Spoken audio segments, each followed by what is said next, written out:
Hi everybody, welcome back to our channel. LifeSnapShot, Evelyn, Greg and Muttley here from Australia. Appreciate you all dropping by. Really extremely appreciate the support. All those people that have watched us and stuck by us. And we decided to do something a little bit different again. And it's kind of different. In the background there, if you've looked at our other videos, you'll see there's a beach. That's our beach. This is one of our, you could call it a holiday home. This is further down the lake, and this is one of the van parks, and we thought we'd show you the off season of the van park. As you can see, there's a lot of empty spaces and stuff. It's really good because we get to the place to ourselves. Here's a couple of the wildlife. The kangaroos kind of take over. You wouldn't probably wouldn't guess, but the kangaroos actually like when pretty much everybody leaves. Like of course they like to be fed and stuff like that, human food. We try to, as locals, stop them from doing this type of thing. But they do like it when everybody leaves. They get to forage around, and just as you can see, they're eating the grass and stuff. This is a big boy. Look at the tail. Look at the tail. If you want a quick crash course on roos, how to approach them. All right, take it easy. First of all, you shouldn't approach them, period. But see how his ears, you know how they say about horses, you see the horses with their ears right back? That means they're pissed off. Don't approach them. See how his ears are forward? He's just calm and just sort of putting up with me. So, but also he's a little bit wary of me. See how he moves? Now the bigger ones for some reason are more skittish. They will move away from you quicker than the little ones. The little ones are more relaxed when it comes to humans. The big ones have probably seen and had, you know, bad experiences with humans, and they tend to keep their distance.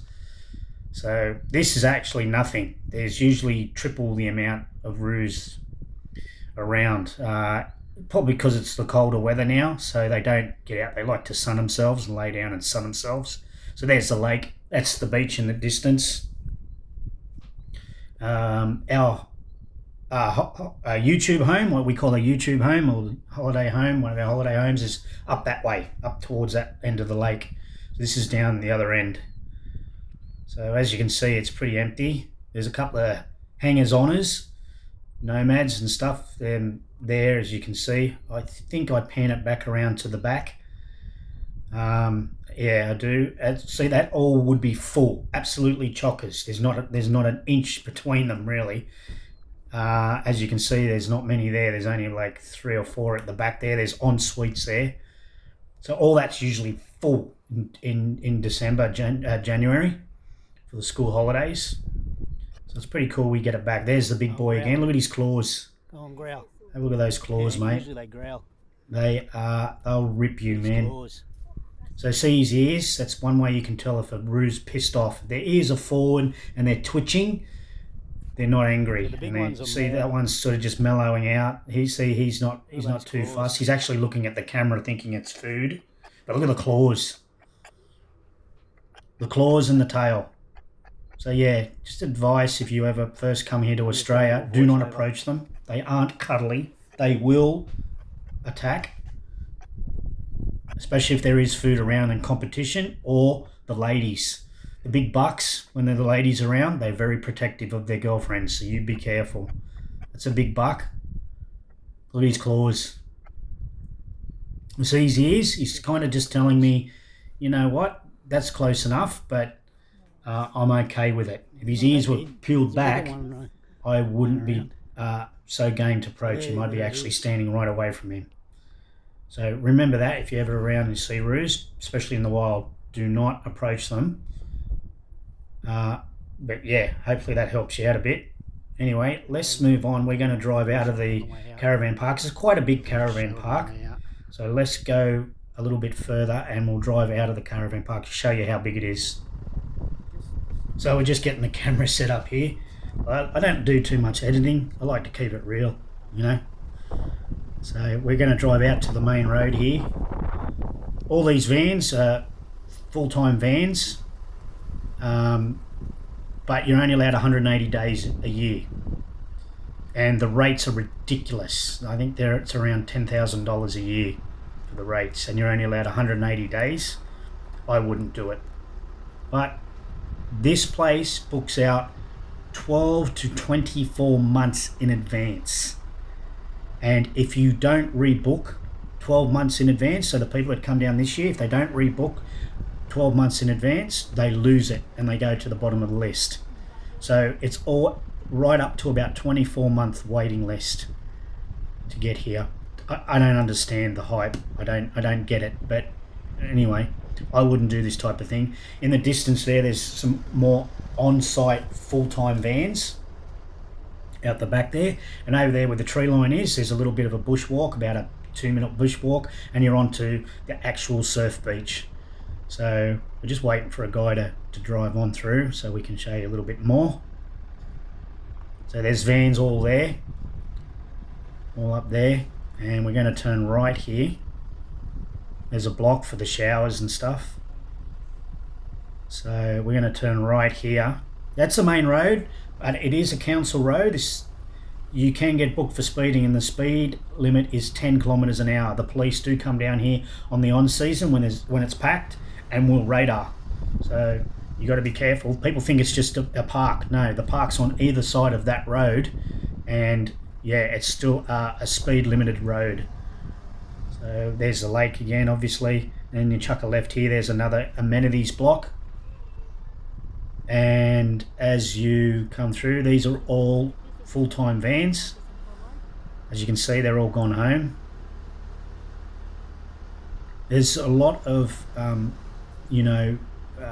protocol when it comes to these vans. They have to be a certain way, see where the wheels are, that all the wheels have to be covered. You're not allowed to have boats or anything sticking out or anything like that. You can't do anything like that. So there's a lot of restrictions when it comes to this, and you're paying big money. I don't understand it, but anyway, this has been around longer than I've been on this earth, so people seem to love it. And yeah, all of them are empty, as you can see.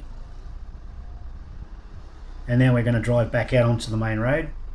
As you can see, this is the main road. There you just saw a speed limit, 8 kilometers on the left there. And everyone speeds through here. It's so hard to do 8-10 kilometers an hour.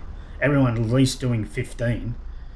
So now and then the police come down here when there's a lot of traffic, a lot of people, which is, January, February up to Easter. I'm going to turn right here again. And radar. So there's a tennis court. There's a pool on the left there. That's just been newly built. So all this would be full. Absolutely chockers block. As you can see, there's some cabins right on the lakefront.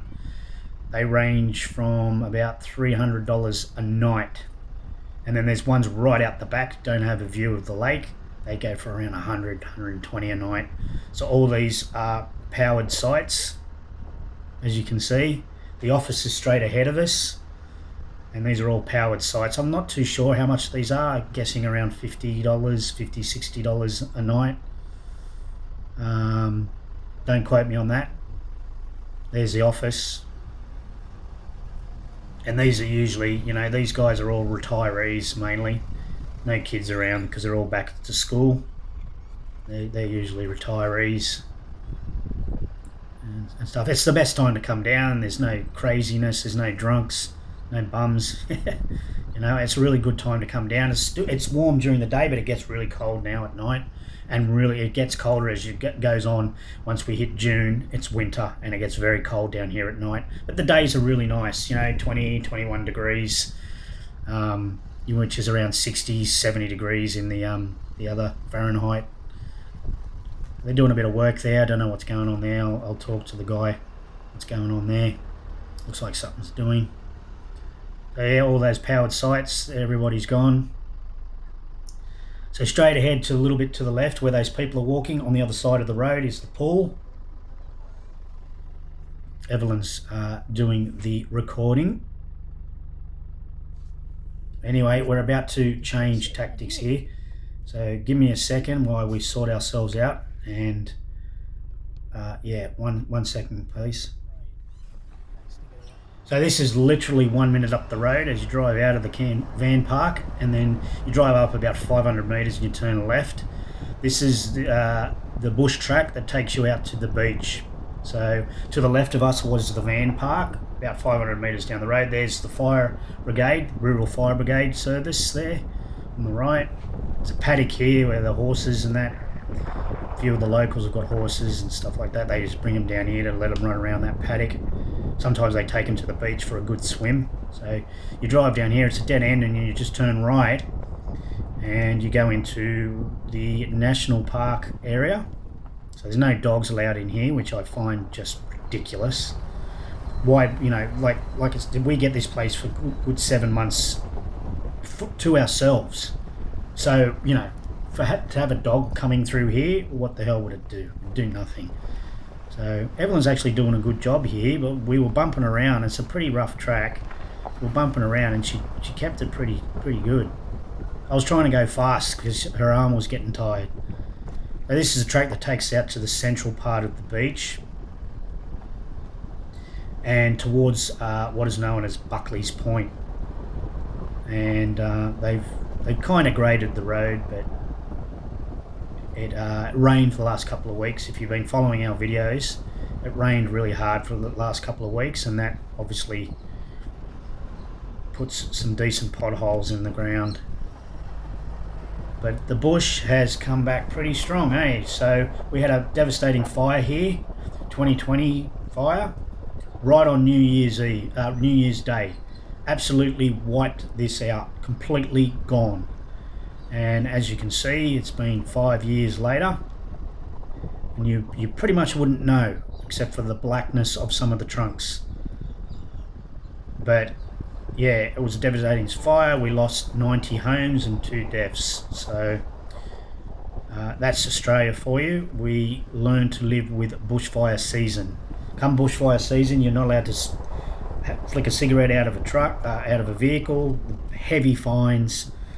Absolutely 100% no fires, banned. You get caught doing a fire, any type of fire, and the fire brigade get called out, it's like a $10,000 fine. So you got to keep your eye out for the total fire ban signs in the rural areas, and don't have any campfires and stuff like that. But this time of year, that gets a little bit relaxed, so you can have a fire, and of course you need to contact a local rural fire brigade, make sure, and then they tell you what days you can have a fire. If you want to burn off, you know, you burn off your stuff on your property, you want to burn off, so they make sure there's no wind, anything like that, and conditions are good.